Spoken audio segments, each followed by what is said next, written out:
Bueno, primeramente saludar a los compañeros y compañeras que están viendo este video. Bueno, para la clase de hoy vamos a continuar entonces con la parte de que habíamos visto la vez pasada, que era la parte de inducción, para empezar ya con lo que sería la inductancia y la autoinductancia de los cuerpos. Entonces hoy vamos a hacer como un poquito ahí de repaso para ver eso e iniciamos es, con esa sección, con la sección de inductancia. Ok, entonces voy compartiendo ahí, disculpen. Aquí tenemos entonces lo que sería, eh, bueno, la clase pasada, entonces habíamos visto un poco lo que era la parte de inducción y la ley de Lenz. ¿Sí? Santiago, me imagino que usted se acuerda de este ejercicio, que se lo había hecho con su grupo.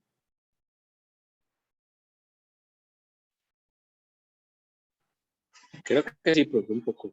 Un poco. Crystal, ¿se acuerda de este? Sí, profe. Sí. Usted está en el grupo 8 también. Ese no es como el último que habíamos hecho. Más o menos, algo similar, ¿correcto? Entonces, bueno, vamos a hacer aquí una pequeña cuestión y vamos a ver qué es lo que sucede si nosotros llevamos una varilla, ¿verdad? Una varilla sola a través de un campo magnético. ¿Ok? Entonces, bueno, acá cuando nosotros llevamos una varilla, nosotros sabemos entonces que la fuerza magnética de las corrientes va a estar dado por Q por la velocidad cruz el campo magnético. Esa es la fuerza que estaría sintiendo un poco la varilla. ¿Ok? Pero acá lo que me interesa más que esa fuerza es que el,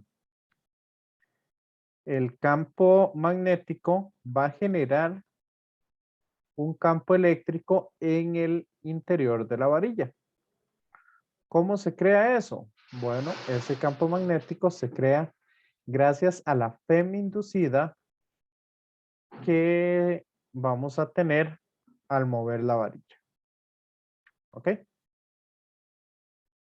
Entonces, acá, básicamente, lo que se hace por lo general es poner, entonces, una barra imaginaria, ¿verdad? Parecida a ese problema que estábamos haciendo. Con esa barra imaginaria, entonces vean que aquí vamos a tener un área. Por lo tanto, el área va a ser,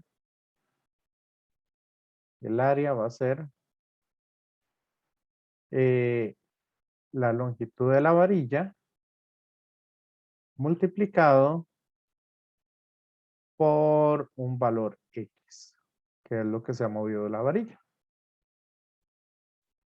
De aquí, entonces, nosotros vamos a tener un flujo magnético dado por el campo magnético, por la longitud, por lo que se ha movido la varilla. ¿Ok? Por eso, digamos, esto que mide acá, este espacio, nos es un poco irrelevante. ¿Ok? Por eso podemos ponerla imaginaria. Por eso también se le llamó X.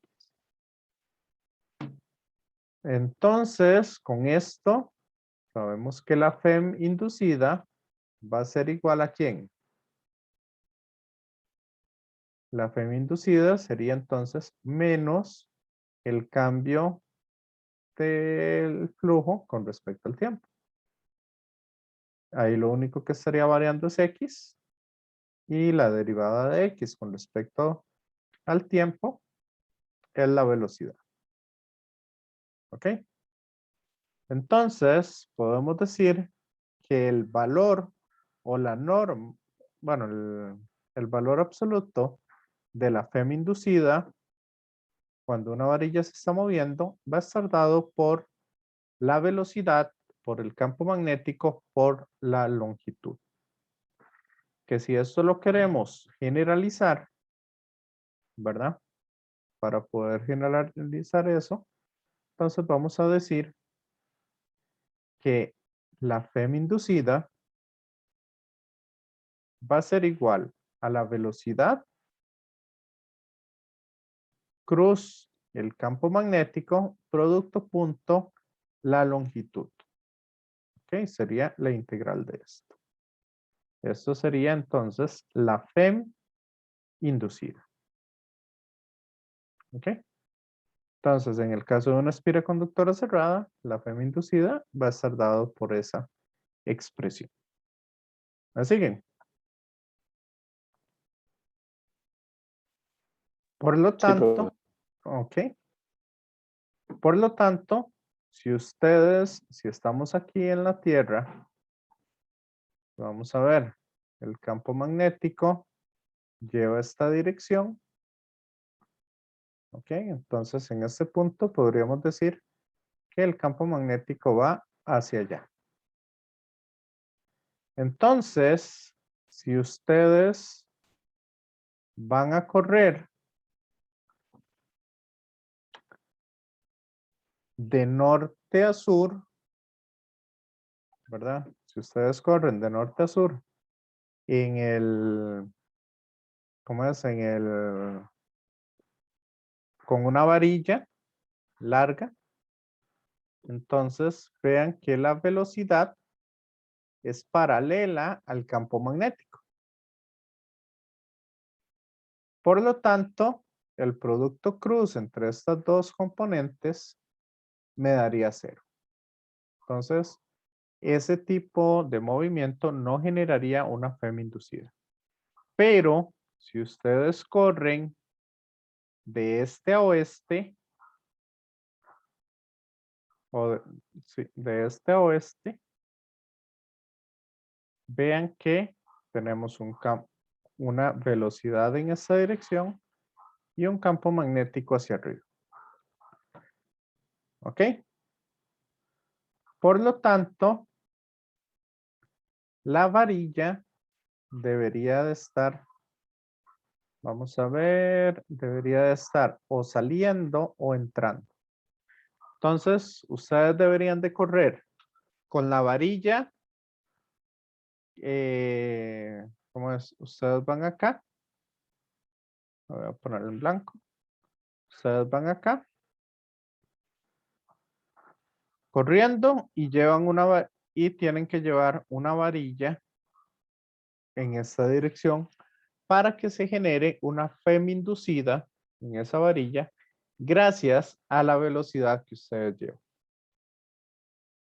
¿Lo vieron? Compañeros, compañera. Bueno, Santiago o Cristel. Sí, profe. Sí. Ok. Entonces, vean que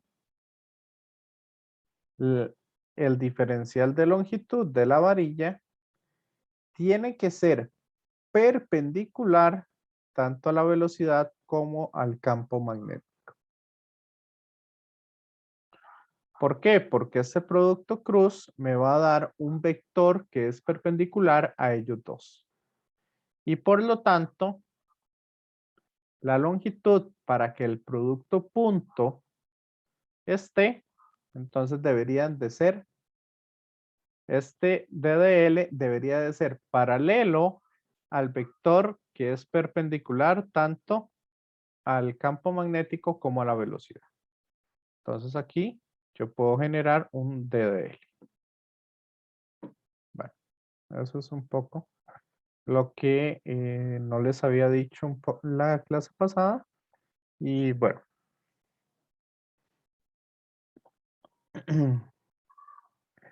Ok. Acá otra de las cosas que tampoco les habíamos visto ahí un poco es el hecho de los campos eléctricos inducidos. Entonces, como acá tenemos una FEM inducida, vean que esa FEM proviene de un campo eléctrico. ¿Ok? Entonces, o se puede asociar a un campo eléctrico. Por eso es por lo que decimos entonces que la integral del campo eléctrico producto punto diferencial de longitud, esto era el cambio de potencial. ¿Se acuerdan? Compañeros, compañeras. Bueno, Santiago y Cristel. Sí, profe. Sí. Entonces, como la FEM está asociada al campo eléctrico por una longitud de acá, yo podría decir que eso es menos el cambio del flujo con respecto al tiempo. Del flujo magnético. ¿Qué implicaciones tiene esto?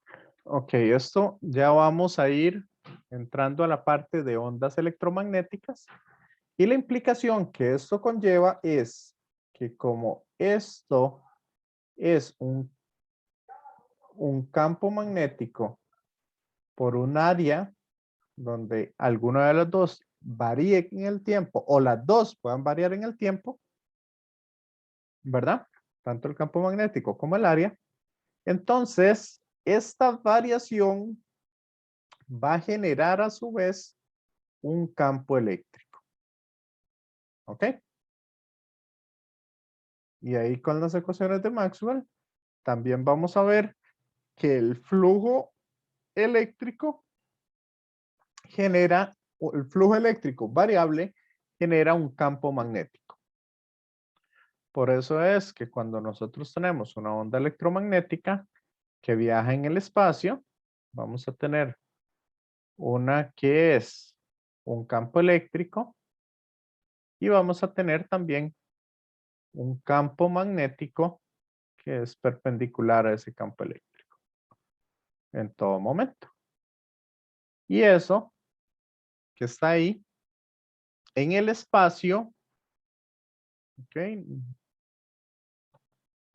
no sé si lo pueden ver bien. Aquí básicamente lo que les estoy diciendo es, bueno, el campo magnético va en este eje, va aquí saliendo, mientras que el campo eléctrico viene aquí. Ok, ahí más o menos. Eso como para que lo veamos de frente. Sí. Esto entonces es lo que se llama una onda electromagnética. Y esa es la razón de que a diferencia de una onda mecánica, como el sonido, como las olas, las ondas que se generan en el agua, en una cuerda, etcétera, las ondas, bueno, las ondas mecánicas necesitan siempre un medio para poder propagarse, para poder moverse. Pero las ondas electromagnéticas no necesitan de ese medio. Es decir, pueden viajar en cualquier lugar. ¿Ok? Porque el campo magnético va a ser el que genera un campo eléctrico y el campo eléctrico genera un campo magnético. Entonces se autosostiene a la hora de estar viajando. ¿Me siguen? Compañeros, compañeras. Bueno, Santiago y Cristian. Sí, profe. Bueno, entonces los dos son completamente dependientes entre sí. Correcto. En las ondas electromagnéticas sí. Dependen uno de otro y tienen una cierta magnitud. Ahí ahorita vamos a ver cómo pasar de un campo eléctrico a un campo magnético. Bueno, eso lo vamos a ver un poco más seriamente la próxima semana. Pero esa es un poco la idea. Ahora bien, acá, bueno, en este, ¿cómo es que se llama? En esta figura, básicamente lo que tenemos es un solenoide y un galvanómetro. Que ese galvanómetro es una espira, un cable, ¿verdad? Con una espira. Entonces, la corriente en la espira se va a generar gracias a el campo magnético que está variando, ¿verdad? Por una corriente alterna que tenga. Y entonces, como tengo un campo magnético variable, vean que el área efectiva de la espira sería nada más donde tengo campo magnético. Entonces, de esa manera, vamos a ver un poco esas corrientes. ¿Ok? Y dice, bueno, el devanado de un solenoide largo lleva una corriente que se incrementa a una tasa de I de T. El flujo magnético en el solenoide aumenta en esta proporción. Y ese flujo cambiante va a pasar a través de una espira de alambre. En la espira se va a introducir esta FEM inducida, la cual va a inducir una corriente. Que esa corriente es la que se está midiendo en el galvanómetro. Es una forma de medir corrientes alternas, ¿verdad?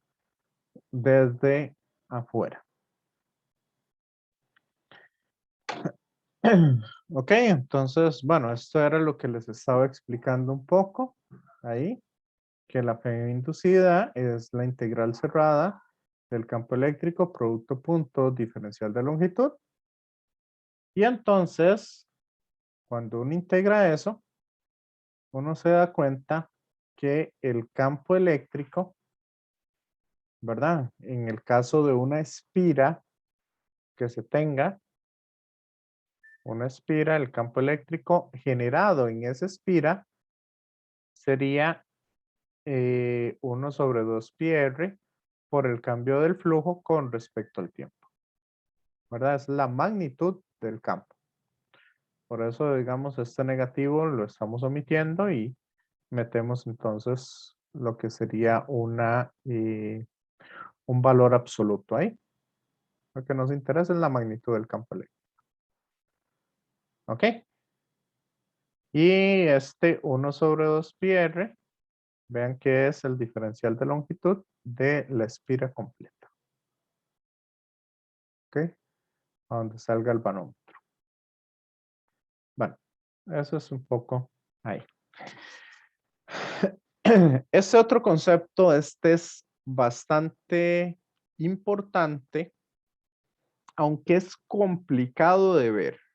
No quiero indisponerlos, pero sí necesito que si no me están entendiendo aquí,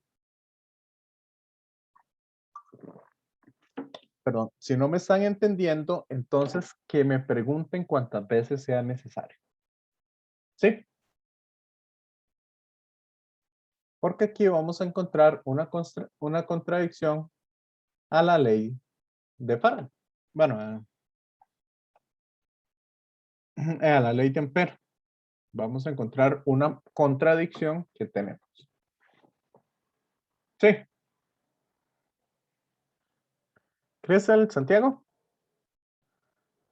Listo, profe. Listo. Crystal. Sí, profe. Ajá. Entonces, aquí vamos a ver algunas cosas. Por ejemplo, la ley de Faraday lo que nos dice es lo siguiente. Cuando nosotros tenemos la integral cerrada de b punto d de L, este de L es importante, es igual a mu sub 0 por la corriente que yo estoy encerrando. ¿Ok? Sí.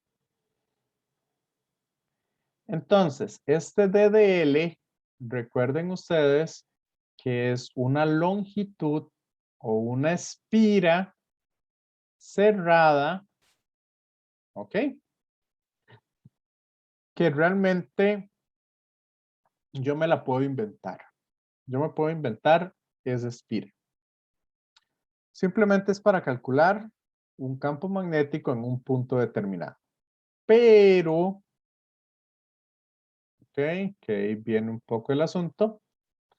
Ese d de L va a encerrar entonces una superficie. Esta corriente encerrada corresponde a la corriente que está pasando por esa superficie que encerró el DDL. ¿Me siguen? Compañeros. Perdón, profe, el D le corresponde a toda la corriente que pasa por No, el la espira DDL cerrada. es una espira imaginaria. Ujú. Sí, Sí. que era lo que habíamos dicho anteriormente. El DDL va a ser esa espira imaginaria. Ok. Y la corriente es la corriente que pasa a través de la espira. Ok. Sí, Sí. ya la corriente que pasa por el área que está encerrando esa espira. Por toda el área de la espira. Correcto. Ok. Entonces, veamos lo siguiente. Si yo tengo, digamos, aquí dibujé una espira, entonces, ¿cuál es el área que está encerrando esa espira? ¿Cuál es el área que encierra esa espira? Compañeros. Cristal, Santiago.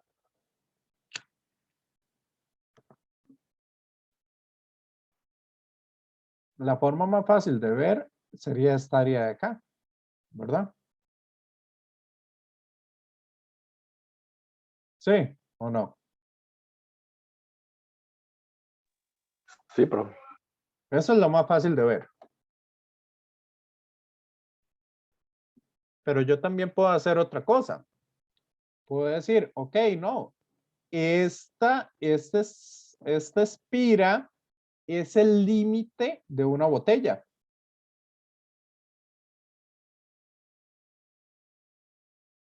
Entonces el área que encierra sería toda esta área.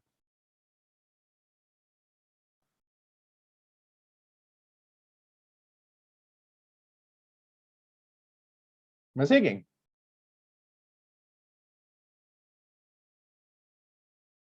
¿Sí o no?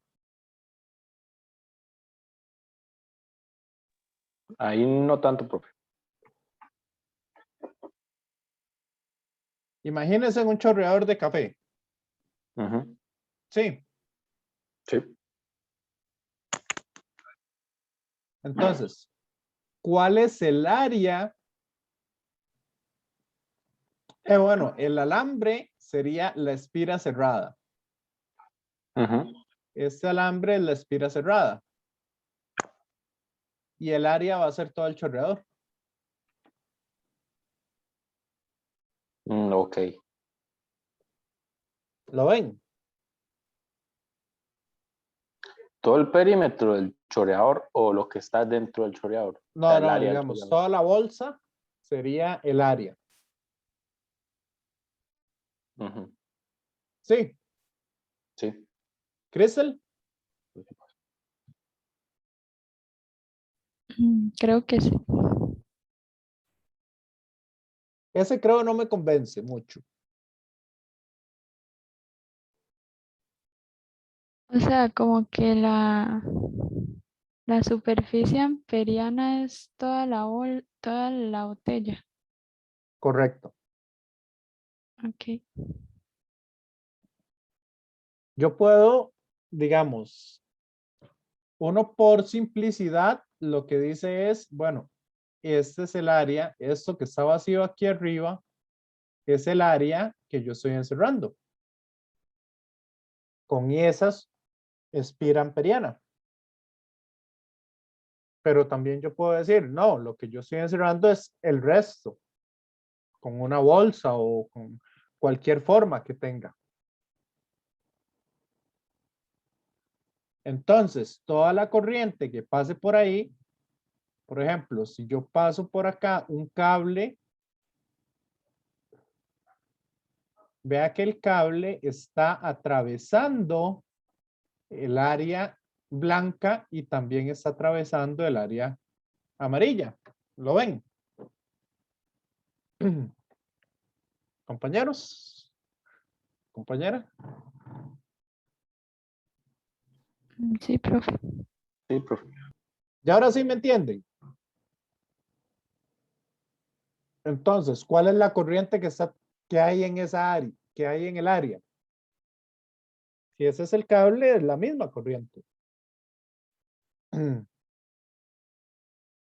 Y si yo paso dos cables, vea que los dos cables están atravesando el área que encierra esa superficie, esa espira amperiana. Ya sea la espira blanca, ya sea el área blanca o el área amarilla. ¿Lo ven? Sí, profe. Sí, yo ahora sí. Ahora, ¿qué sucede cuando estamos cargando un capacitor? ¿Qué sucede cuando cargamos un capacitor? Entonces vamos a calcular para diferentes áreas. Entonces, acá me va a quedar B por 2pi por R. Es igual a mu sub 0 por la corriente que trae este conductor. O sea, la corriente que pasa por esta área. ¿Lo ven en el dibujo? ¿Se ve el amarillo? Sí, profe. Entonces esa corriente encerrada sería IC. Ahora, si mi superficie abombada, si mi superficie está bombada acá, o por decirlo así, el chorreador de café, ¿ok? Entonces, ¿hay electrones pasando de un lado a otro o no? ¿Hay flujo de electrones pasando por ahí?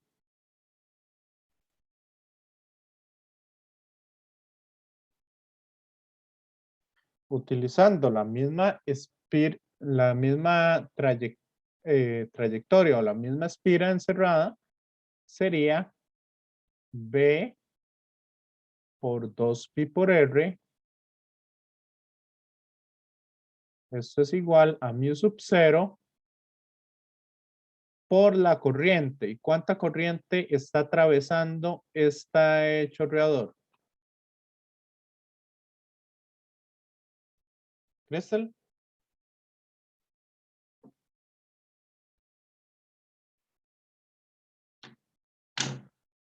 ¿Santiago? ¿Cuánta corriente está atravesando esa parte? ¿Cuántos electrones por unidad de tiempo están atravesando ahí? O cargas positivas.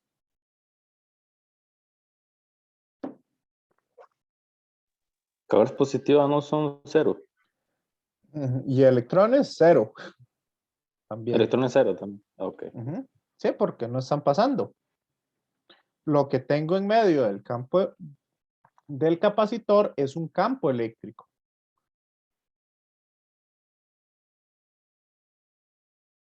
¿Ok?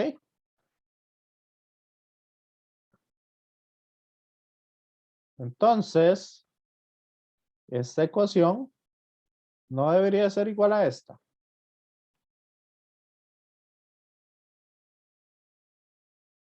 Porque estoy usando la misma espira amperiana. Profe, pero la de arriba no es cuando está, bueno, Ujú. la corriente encerrada y la otra es con la corriente que está fuera de la superficie amperiana. No, pero vea que la superficie amperiana sigue siendo la misma. Es esta. Ajá. Es que no es una superficie amperiana, es una espira amperiana. Esta espira. Y esa espira es por decirlo así, el borde de cualquiera de las dos superficies. Una bombada o una plana.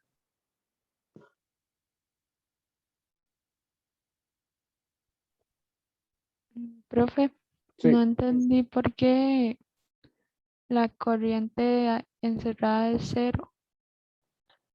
Porque a través de esta superficie que encierra esa espira, no pasa ninguna corriente.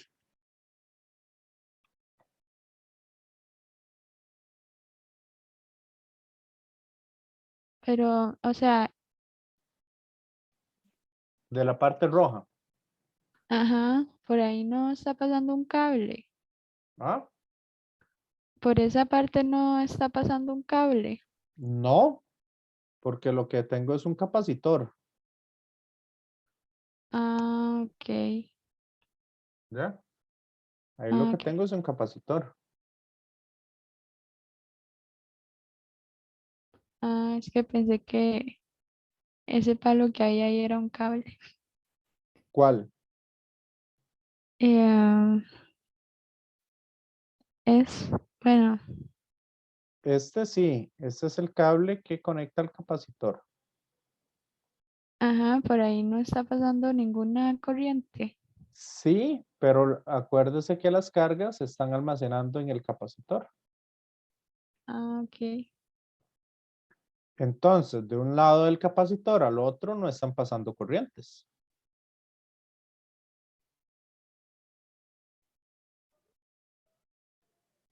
Sí, Ujú. ¿me sigue con eso, Cristian? Um, o sea, es que la superficie no está, digamos, entre el capacitor, sino Sí, la entre un... superficie atraviesa el capacitor. Atraviesa la mitad del capacitor.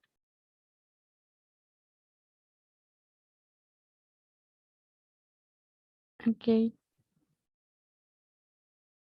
Por eso es por lo que decimos que por un lado, digamos la amarilla, esta es la corriente que lleva el cable, pero la otra superficie bombada, no tiene corriente. Por eso les dije, esto es difícil de verlo.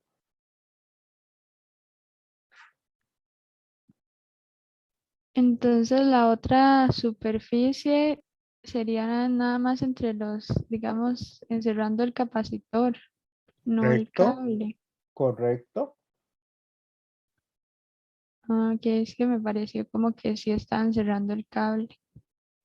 No porque las superficies, digamos, es esta bolsa de café. Profe, entonces, bueno, donde la corriente cerrada es cero, es pasando la otra placa del capacitor. Está en medio de las dos placas. Y si yo hago una tercera superficie, por ejemplo, una superficie aquí, ahí vuelve a darme que B, ahí me vuelve a dar que V por 2πr es igual a mu sub 0 por IC. Porque de este otro lado también tengo una corriente de conducción. Ujú.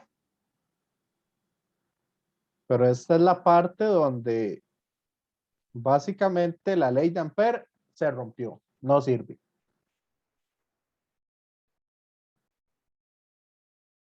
¿Lo ven? Es como si por esas, es como si por ahí no pasara ninguna corriente. Es que no pasan corrientes ahí. Ujú. Eso es lo que está sucediendo. Ah, ya. Entonces, como dicen a lo tico, se fue al carajo la ley de Ampere. No funciona.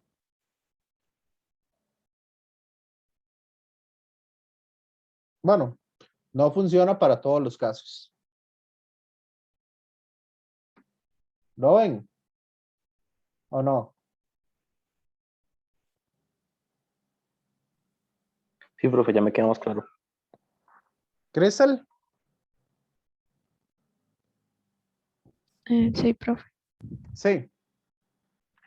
Ok. Entonces, aquí es donde llegó Maxwell, básicamente.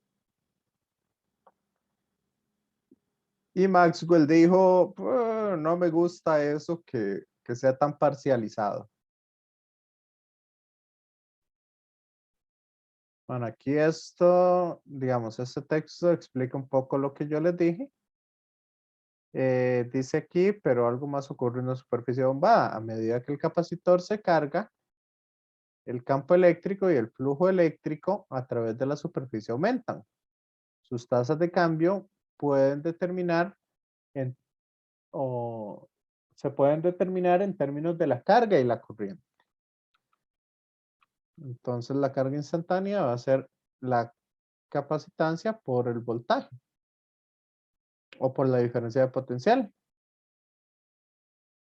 Y como tenemos esta capacitancia, ¿verdad? Porque son placas paralelas.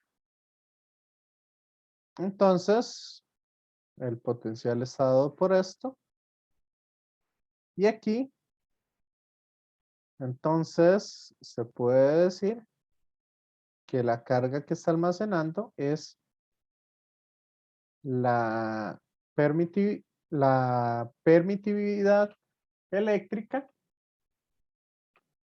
por el flujo eléctrico, donde el flujo eléctrico es el campo eléctrico por el área. Ok, que eso es un poco la parte importante.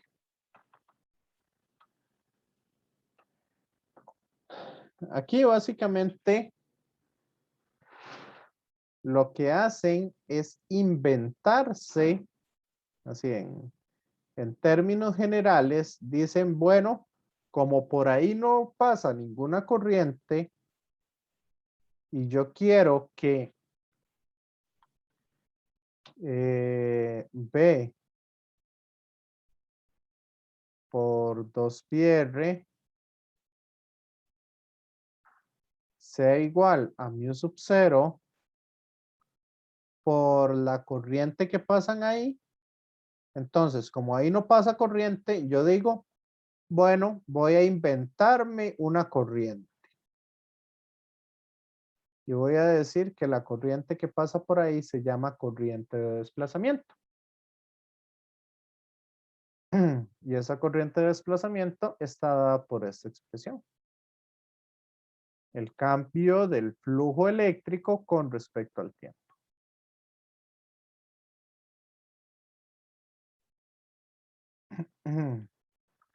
Entonces, veamos acá. Esa básicamente fue Maxwell, James Clerk Maxwell, que la llamó corriente de desplazamiento y simplemente se la inventó. O sea, la sacó de la nada. ¿Me siguen? Compañeros. Bueno, Crystal, Santiago.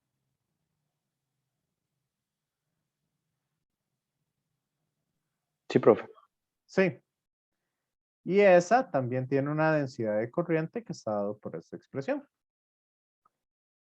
Entonces, acá lo que él hizo fue decir, bueno, como no hay corriente, pero sí hay un campo eléctrico, entonces ese campo eléctrico es esta corriente de desplazamiento, ¿verdad? O genera esa corriente de desplazamiento. Por lo tanto, la integral cerrada del campo magnético, producto punto diferencial de longitud, ¿verdad? De la espira amperiana, es igual a mu sub 0 por la corriente de conducción, o sea, las corrientes que hayan ahí, el flujo de electrones o de protones con respecto al tiempo, o el flujo de cargas con respecto al tiempo, más la corriente de desplazamiento, que esto decíamos que era epsilon 0 o epsilon por el cambio del flujo eléctrico con respecto al tiempo. Esto encerrado en la superficie amperiana. Sí. Vamos a ver. Ujú. ¿Me siguen con esto?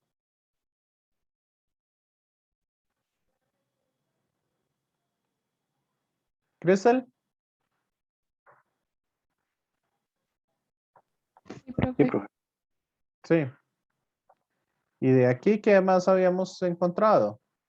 De aquí habíamos encontrado esto. Que la integral cerrada del campo eléctrico, punto de dl, es igual a menos el cambio del flujo magnético con respecto al tiempo.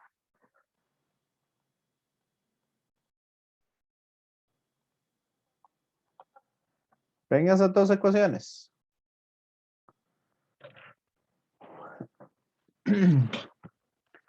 ¿Qué pasa si yo no tengo corrientes? Por ejemplo, en el espacio, que no se mueven las cargas. Si la corriente es cero,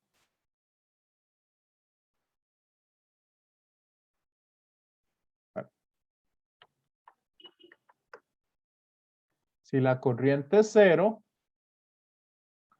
entonces un campo eléctrico que varía en el tiempo genera un campo magnético.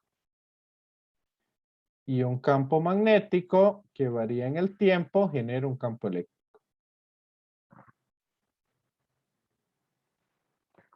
¿Lo ven?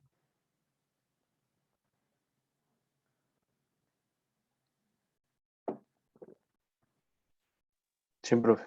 Ya se resuelve el problema de que sea igualado a cero. Correcto. Eso resuelve ese problema. Y Maxwell nada más lo que hizo fue inventarse eso para decir, bueno, si no funciona, yo voy a hacer que funcione. Le meto un parche ahí.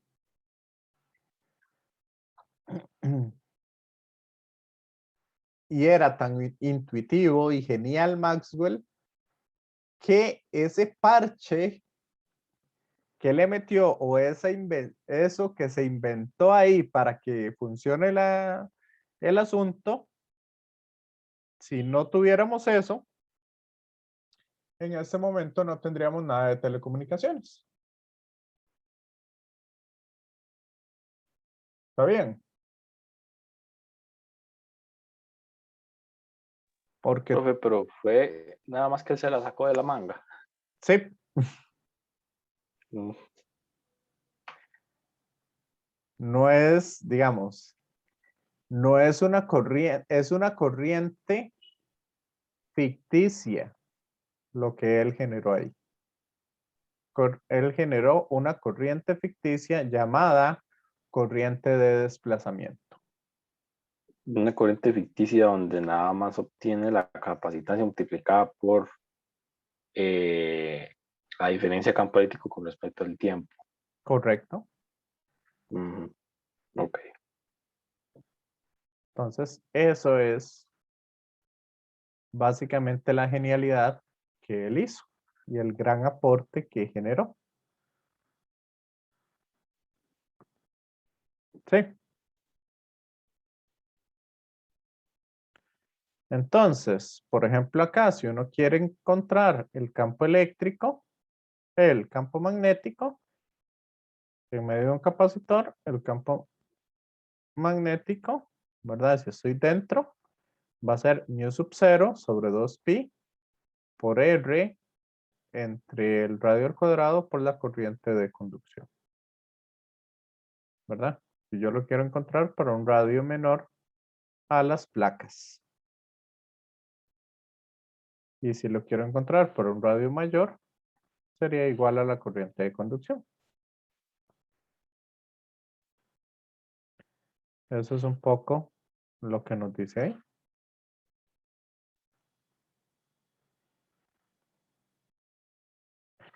Entonces, el otro gran aporte que hizo Maxwell, o se le conocen como las ecuaciones de Maxwell, fue agarrar y unificar todas las leyes que hemos visto. La ley de Gauss, tanto para el campo eléctrico como para el campo magnético, la ley de Ampère y la ley de Faraday. Entonces, la ley de Ampère tiene que ser la generalizada, ¿verdad? Y eso entonces lo que nos da sería la ley total, ¿verdad? Las ecuaciones de Maxwell que son la base de todo el electromagnetismo. Ok, aquí entonces vamos a tener que el campo eléctrico va a estar dado por un campo eléctrico de conducción y un campo eléctrico que es, ¿cómo es que se llama? Que es variable. Entonces, siempre vamos a decir que el campo eléctrico de conducción, con la integral cerrada, siempre es cero. Y este es el que no es cero. Ok, que básicamente es el que está variando ahí. Entonces, estas ecuaciones no van a hacer distinciones entre campos conservativos y campos no conservativos. O sea, campos que se mantienen en el tiempo y campos que no se mantienen en el tiempo. Entonces, este es el conservativo y este es el no conservativo. Entonces sería el campo eléctrico total. ¿Sí? Y básicamente, bueno, las ecuaciones de Maxwell estas ecuaciones son desde un punto de vista integral, pero también hay ecuaciones desde un punto de vista diferencial. ¿Ok? Y ahí entran otros conceptos. Eso no me voy a meter con ellos acá. ¿Les quedó claro esto?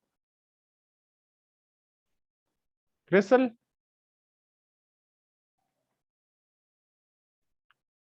Santiago, Sí, profe. Sí, profe. sí.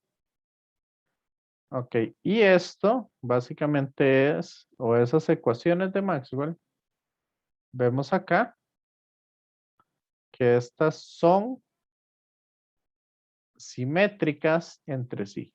O sea, lo que les estaba diciendo, un campo magnético se genera a partir de un campo eléctrico. Y un campo eléctrico se genera a partir de un campo magnético. Y eso es lo que permite casi que muchas de las cosas que tenemos actualmente. Por ejemplo, todo lo que es el Wi-Fi, todo lo que es inalámbrico, etcétera, etcétera. ¿Ok? Bueno, vamos a empezar entonces ya con la materia de esta semana. Que si quieren esto, vamos a ver. Esto, si quieren, hagamos un receso de 10 minutos. Y empezamos con la parte ya de inductancia, ¿verdad? Y autoinductancia, bueno, la inductancia en realidad se divide en autoinductancia o inductancia mutua. Y la inductancia no es otra cosa, sino ejemplos de utilización de la ley de inducción. ¿Ok? La inducción, pero entre diferentes cables. ¿Ok? Entonces, si quieren, vamos a un receso. ¿Les parece? Santiago, Crystal.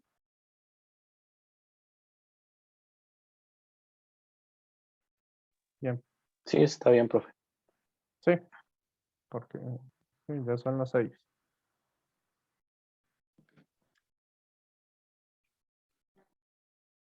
Bueno, entonces continuamos por acá con este tema de la inductancia. Voy a quitar el video para que no me quite muchos datos. Entonces, bueno, ¿qué es un poco la idea? Vamos a ver lo siguiente. ¿Qué pasa si yo tengo un cable que viene acá? ¿Ok?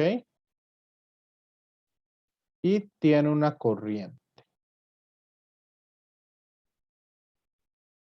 ¿Qué sucede con ese cable y esa corriente? Santiago, a ver si se acuerda. Fue la pregunta, perdón. ¿Qué va a pasar si tengo un cable por el que atraviesa una corriente? ¿Qué sabemos? Que en el centro de ese cable vamos a tener entonces un campo magnético que entra, ¿cierto? Ujú. Por la ley de la mano derecha.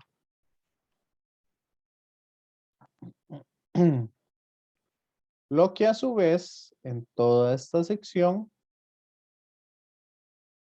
entonces va a generar un flujo magnético. Que va a ser igual al campo magnético por el área.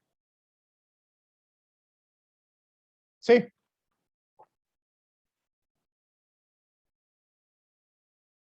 Santiago. Sí, profe. Entonces, ¿qué pasa si esta corriente es una corriente que cambia con el tiempo?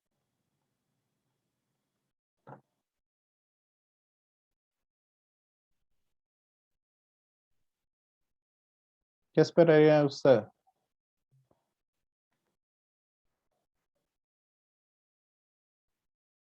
Santiago.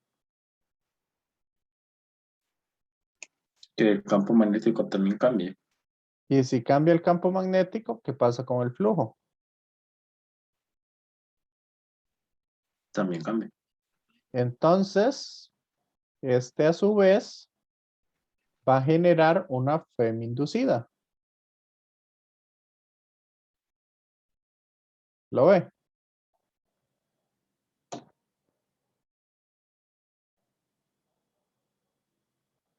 O sea, aparte de esta corriente, vamos a tener también una corriente inducida.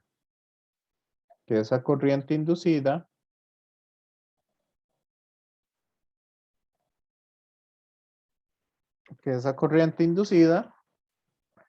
cambia, bueno, se genera por la misma corriente que lleva el mismo alambre. ¿Lo ve? Sí, sí, profe. Sí. ¿Ok? Eso que se está induciendo al mismo, eso es lo que se llama una autoinductancia. O sea, yo me voy a generar una inductancia a mí mismo o voy a tener una inducción gracias a la misma corriente que yo mismo llevo. Sí, Sí, profe, claro. ok. Eso es un inductor.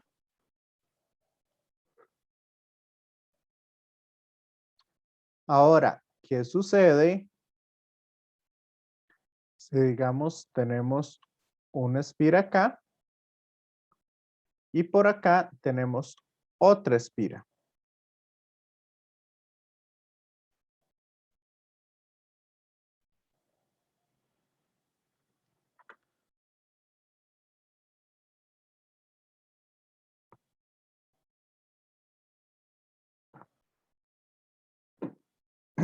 ¿Qué va a suceder ahí?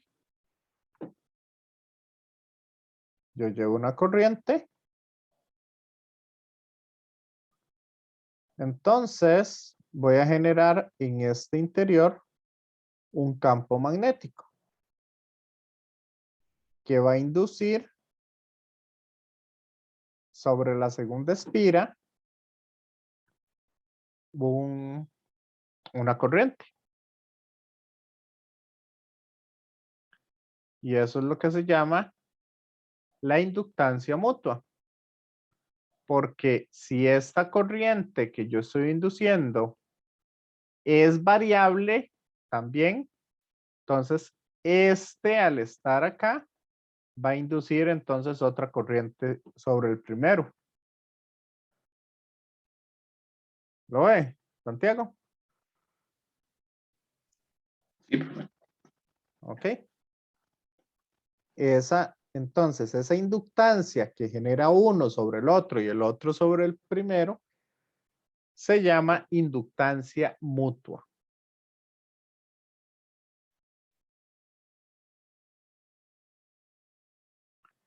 Por eso es que, digamos, cuando tenemos un transformador, básicamente acá tengo tengo un solenoide y tengo aquí otro solenoide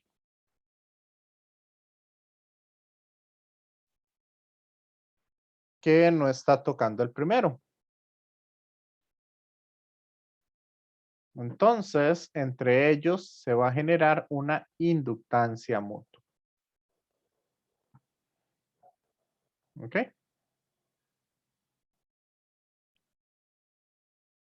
Y por eso, digamos, en el transformador, lo que yo hago es cambiar la cantidad de corriente o de diferencia de potencial que está llegando. Entonces dije, si no me equivoco, era FEM1 entre N1 es igual a FEM2 entre N2. ¿Ok? La cantidad de voltaje que está saliendo o de diferencia de potencial que tengo en este segundo alambre depende del número de vueltas que tenga. Entonces yo puedo aumentar el voltaje o disminuir el voltaje de acuerdo a esa relación de número de espiras. Eso es un poco lo que se está viendo en esta sección.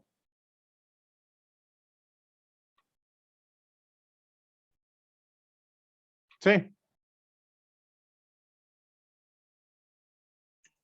Sí, profe, todo claro. todo claro.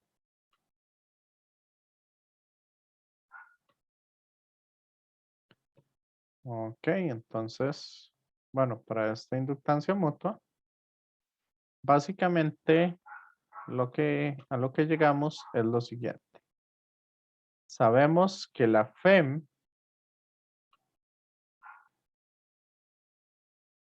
que estaría viendo la espira número 2, o sea, esta espira, gracias al campo magnético que está generando la espira 1, es igual al número de vueltas que tiene multiplicado por el cambio del flujo con respecto al tiempo. O sea, el flujo magnético que está atravesando esta área de esta espira. ¿Ok? Y aquí, entonces, introducimos una constante que es la constante llamada inductancia mutua. Se representa con una M, según el libro, ¿verdad? De texto. Entonces, el número de espiras que tengo por el flujo lo voy a relacionar con la inductancia mutua por la corriente que está atravesando el alambre 1. O sea, la corriente que tiene este alambre por la inductancia mutua va a ser el flujo que siente la espira 2 por el número de vueltas que tenga esa espira. Por lo tanto, que si aplicamos una derivada con respecto al tiempo, a ambos lados de la ecuación, entonces el número de espiras es constante, sale de la integral, sale de la derivada. Entonces me queda que N2 por el cambio del flujo con respecto al tiempo es igual a la inductancia mutua por el cambio de la corriente, ¿verdad? ¿Cómo cambia esta corriente 1 con respecto al tiempo?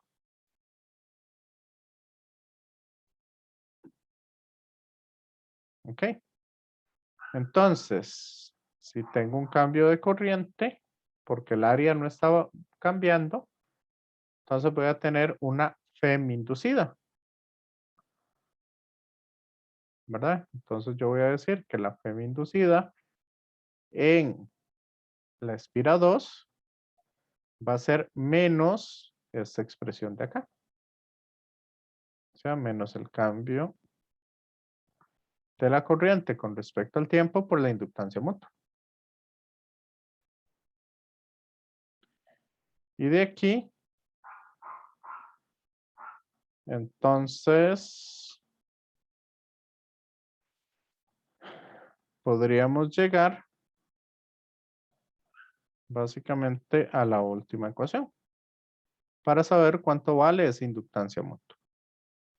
Entonces, si despego de aquí la inductancia mutua, me doy cuenta que la inductancia mutua es el número de espiras que tengo en la 2 por el flujo que está pasando aquí entre la corriente 1.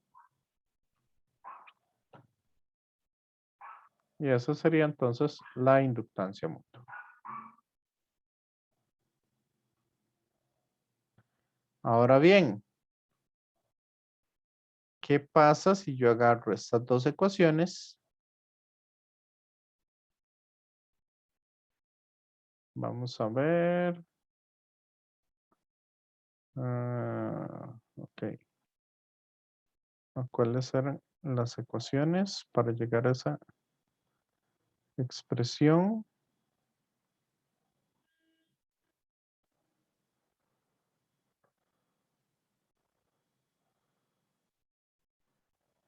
Vamos a ver. Entonces, si yo hago acá que la FEM2 entre el número de vueltas que tenga esa expresión,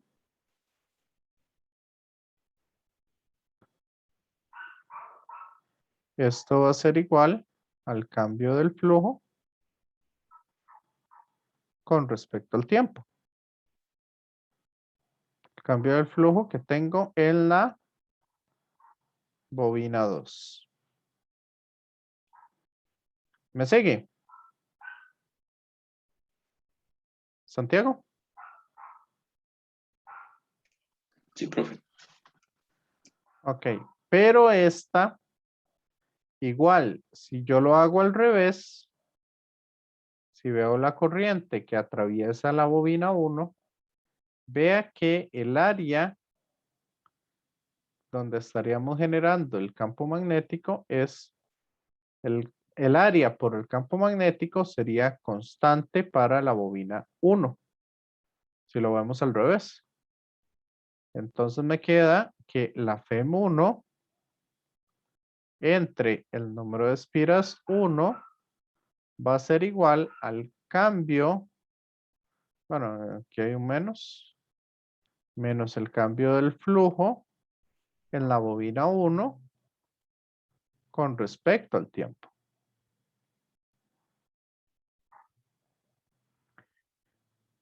Pero ¿qué va a pasar con el flujo que tengo aquí y el flujo que tengo en esta otra?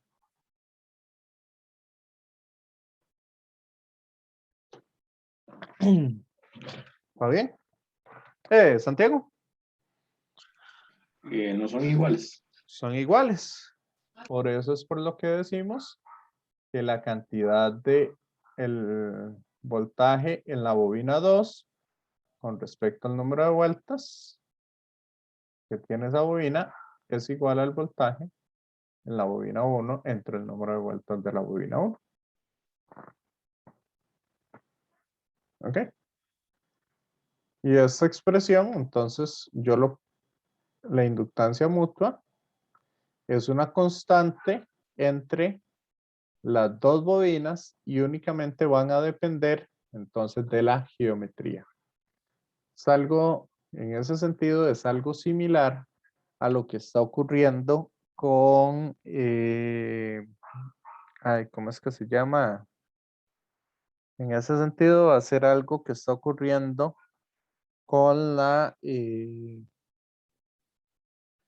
eh, ¿cómo es? Que solo depende de la geometría. Es algo, digamos, equivalente a lo que pasaba con los capacitores. Entonces, las inductancias solamente dependen de la geometría. Acá entonces vemos que el valor de la inductancia mutua tiene unidades de henrys. Igual, la autoinductancia va a tener unidades de henrys, que son julios por amper cuadrado o Weber por amper, ¿verdad? Que son como los más relevantes. Pero el profesor no es julios entre ampere al cuadrado. O sea, Sí, dividido julios entre ampere al cuadrado. entre amper al cuadrado, sí. Ah, ok. La palabra por significa dividir. Ok, ok. Ya. Sí, es que aquí en Costa Rica no sé por qué usamos la palabra por para decir multiplicar. Ya. Por eso dije julios por ampere al cuadrado. O metros por segundo. Costarriqueñismo. Sí, exacto. Ah, ok. Bien dicho, la palabra por significa dividir. Ahí cuando yo estaba en una, que yo iba a Inteco a unas reuniones que estábamos viendo lo que es manuales, ¿verdad? ¿Cómo es que se llama esto? Ay, se me fue la palabra de esos cosas. Son ay, estos técnicos, ¿cómo es? Manuales técnicos, ¿cómo es? ¿Cómo es que se llaman esos? Se me olvidó el nombre.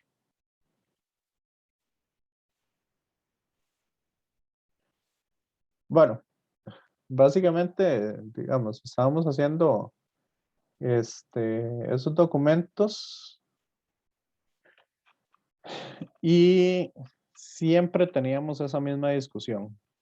Digamos, el por siempre es para dividir. Entonces, en Costa Rica, cuando uno va a clases, a veces se confunde un poco. Bueno, entonces la inductancia mutua la podemos sacar de uno o del otro de forma equivalente. Aquí vamos a hacer este ejemplo. Ujú.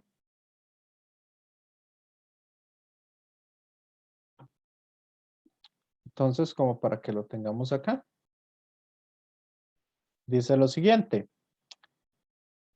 En una forma de bobina de Tesla, o sea, un generador de alto voltaje, un solenoide largo con longitud L y área de sección transversal A tiene un devanado muy compacto de N1 espiras y una bobina con N2 espiras lo circunda concéntricamente.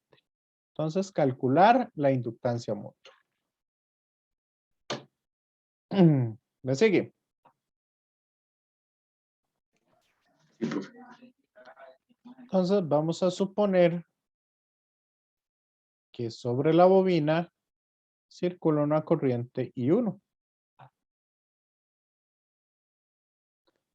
Entonces, el campo magnético de la bobina, de una bobina de longitud L, sería, bueno, si aquí sacamos un per,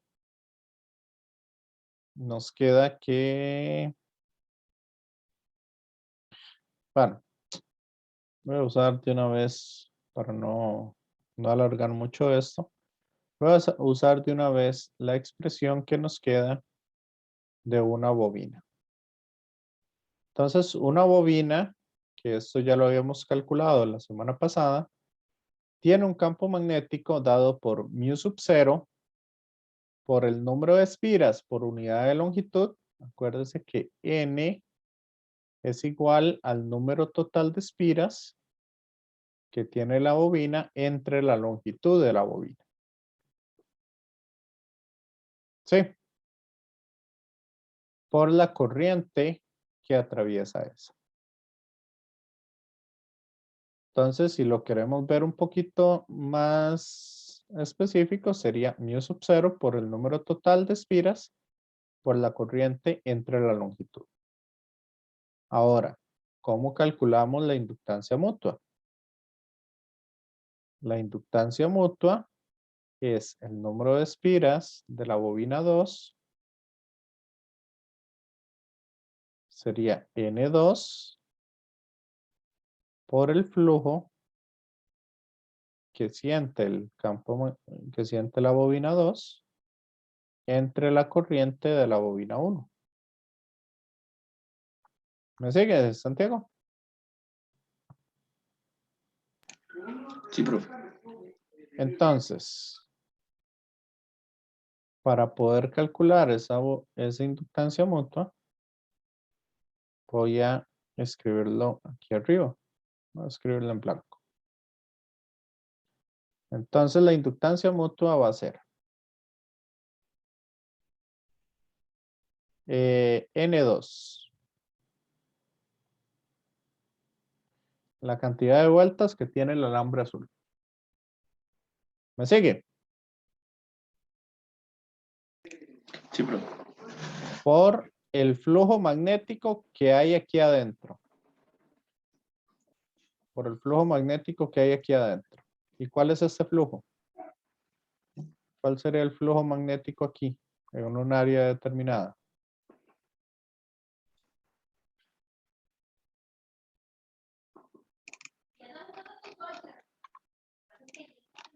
Sería el flujo es igual al campo magnético por el área. ¿Lo ve? Sí, profe.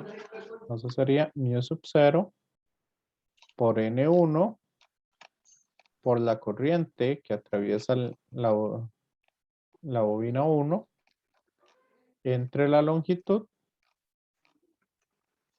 Esto multiplicado por el área. ¿Ok? Ese sería el flujo. Ahora lo tengo que dividir entre la corriente 1. Sí. Sí, profe. Entonces, corriente se me da con corriente. Y nos queda que la inductancia mutua para esa configuración sería esta expresión de acá. N2 por N1 por mu sub 0 por el área entre la longitud. Y como le dije anteriormente, esa inductancia mutua no depende de la corriente, sino únicamente depende de factores geométricos del sistema. ¿Lo entendió? Sí, profe. Queda claro. No está tan complicado esto. No, es un poco, por ahora es un poco parecido al análisis de la capacitancia. Ujú. Ahora, la autoinductancia.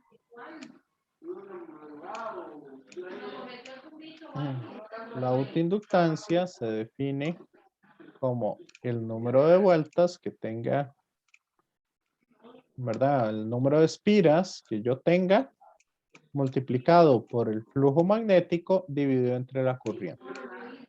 De algo ya, de una forma análoga.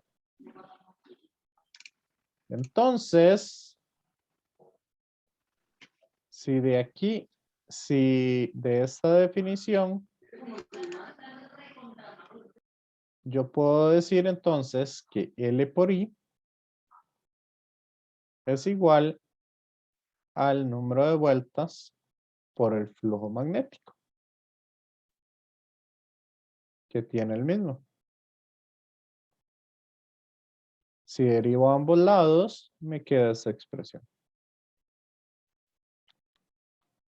¿Ok? Y sabemos que entonces la FEM inducida está dada por el número de vueltas menos menos el número de vueltas por el cambio del flujo con respecto al tiempo. Pero vemos que el número de vueltas por el cambio del flujo con respecto al tiempo se llama autoinductancia por el cambio de la corriente con respecto al tiempo. ¿Ok? Y esto, entonces, esa sería la FEM autoinducida para una, ¿cómo es que se llama? Esa sería la FEM autoinducida para una, ¿cómo es? Para un inductor. Sí. Santiago. Sí, profe. Ahora bien, esto dentro de un circuito ocurre lo siguiente. Si yo tengo acá una corriente que atraviesa el circuito y digamos está conectada a la corriente alterna que tenemos en las casas, ¿qué pasa si yo tengo un pico de voltaje? O sea, viene el voltaje normal y tengo un pico de voltaje. ¿Qué va a suceder ahí?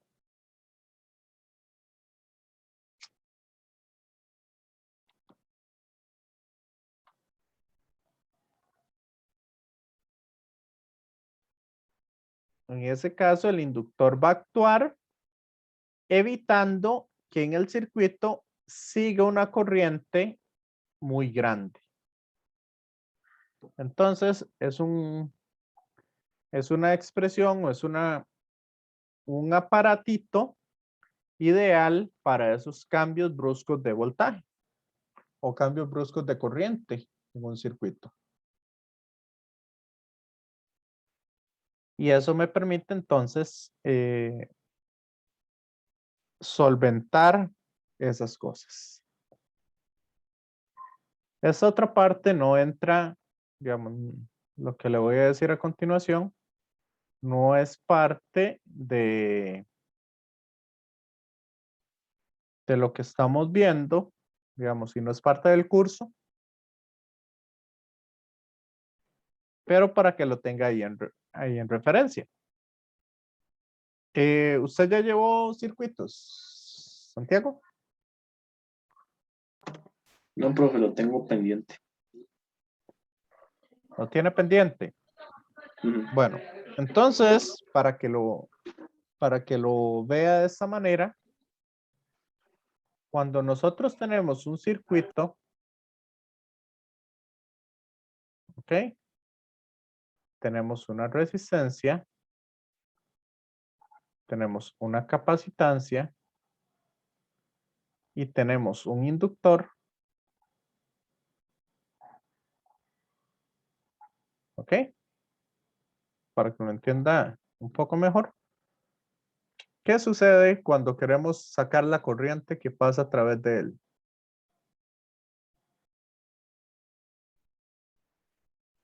Si usamos Kirchhoff.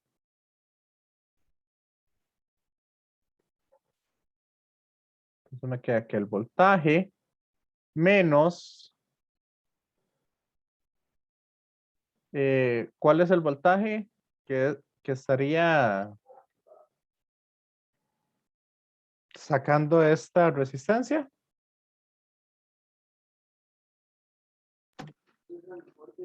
Sería la corriente vía por la resistencia. No, y por R. Y por R, sí. ¿Qué pasa en este capacitor? Yo sé que la capacitancia es igual a ¿qué?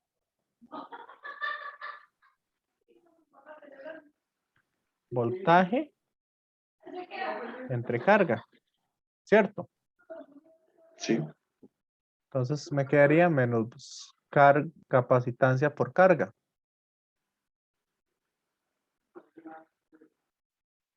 ¿Lo ve? Sí. Y me quedaría también inductancia, autoinductancia, por el cambio de corriente con respecto al tiempo.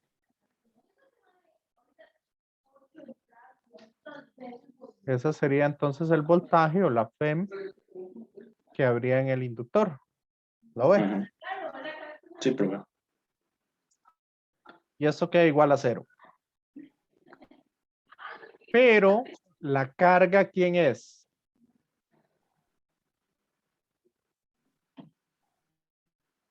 La carga sería la integral de la corriente con respecto al tiempo.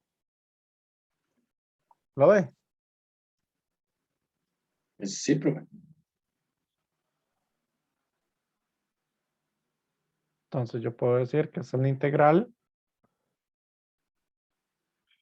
de... Ay, no, que estoy cometiendo una tontera. Capacitancia es carga entre voltaje. Q entre V. Entonces, V es igual a Q entre C. Entonces aquí me queda entre C.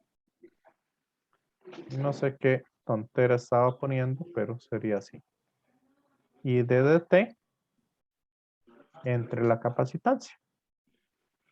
¿Lo ve? Sí, profe. Entonces, ¿qué tipo de ecuación nos queda aquí?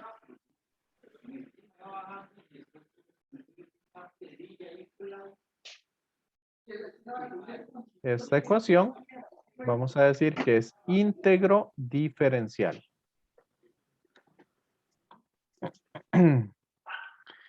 Y hay métodos matemáticos para poder resolver ese tipo de ecuaciones.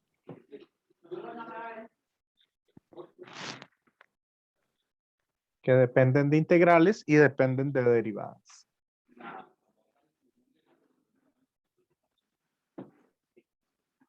Pero como no han llevado ecuaciones diferenciales, entonces por eso es por lo que en este curso no se ve ese tipo de circuitos. Sí, me imaginaba que esa era una ecuación diferencial. Es una ecuación Mm. íntegro diferencial, o sea, tenemos integrales y tenemos derivadas. Ok. Entonces, por eso es por lo que no lo hemos visto. Bueno, la finalidad principal es oponerse a cualquier variación en la corriente a través del circuito. Y un inductor en un circuito de corriente directa ayuda a mantener una corriente estable a pesar de las fluctuaciones en la FEM aplicada. En un circuito de corriente alterna, un inductor tiende a suprimir las variaciones que ocurren más rápido de lo deseado. Por eso les decía, le decía que el inductor nos ayuda a prevenir esas cosas.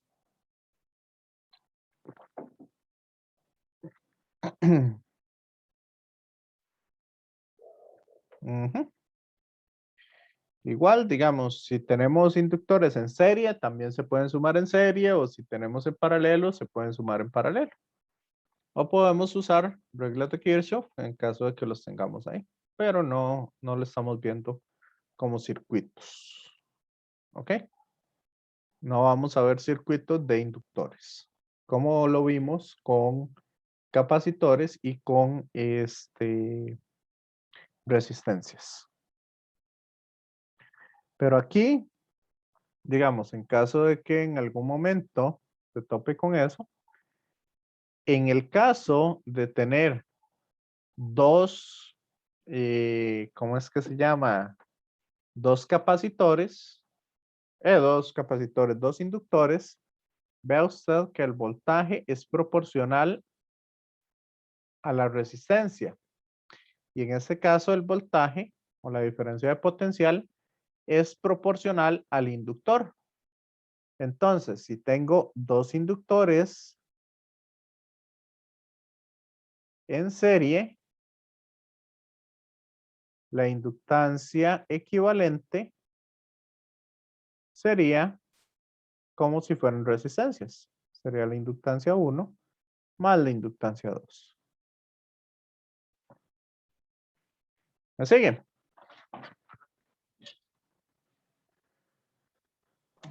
Sí, profe. Y si tengo dos inductores en paralelo, bueno, los dos paralelos. La inductancia equivalente va a ser 1 sobre la inductancia 1 más 1 sobre la inductancia 2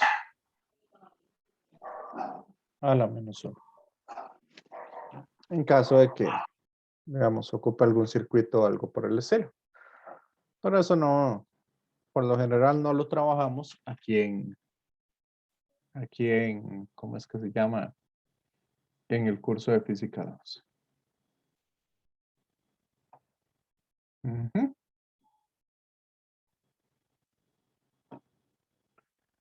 Entonces, si quiere, el viernes terminamos de hacer estos ejercicios para hacer este del solenoide y para hacer en el caso, digamos, ya tomarlo completo y explicar un poco lo que es la energía dentro del campo magnético, etcétera, etcétera. Ya y densidad de energía para entrar entonces a ondas electromagnéticas. ¿Le parece? Sí, está bien, profe. Sí. ¿Cómo va viendo esta materia? Clara por ahora. Por ahora, clara. Sí, bastante clara. Excelente. Entonces, bueno, Voy a despedirme de los que están viendo el video.